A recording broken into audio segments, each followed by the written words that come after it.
Okay, y'all. So it was a video that I remember seeing a while back, and I could not find it for the life of me, but I thought it might have been a crucial key point, right? Found it. It got rained out like crazy bad. Everybody trying to get back to their cars or get in, places where they, wouldn't get all extra wet.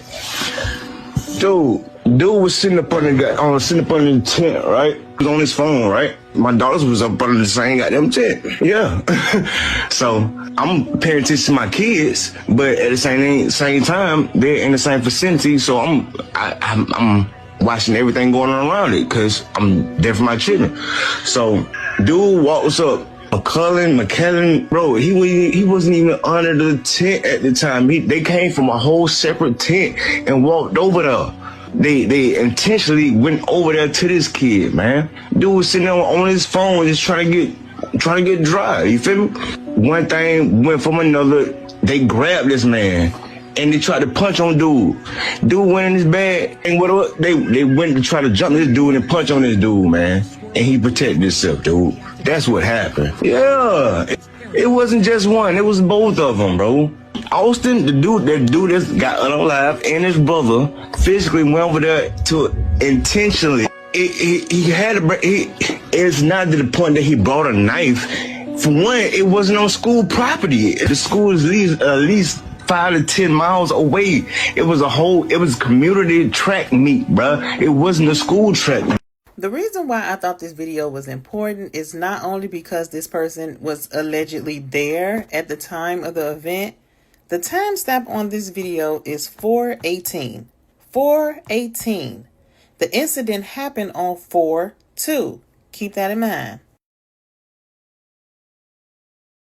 The reason why this date is so important to me is because this was fresh. This is 2 weeks and 2 days that this interview was posted. But when you think about it, bad being so fresh, did y'all notice how he didn't know anyone's name? He was McKellen, the dude. He knew Austin clearly for obvious reasons, but he didn't know anyone's name. We all know who the Metcalfs are. We know Hunter. We know Austin. We know Karmelo Anthony. We know this because it's highly publicized. Now, if you just experienced this situation and this is fresh, like you have no clue who these people are. You just know something happened. So he's the dude, the guy, McKellen. Did y'all peep? Y'all, I do not think that it is a coincidence that this gentleman, his recollection of the events is literally the same as everybody else who recently saw this video. Over a year later, the story has not changed. Also, hold on, y'all. I had to put in a little leg work with this one, right? I was looking at the medical examiner's report, right? They said that the stab wound was not survivable, obviously.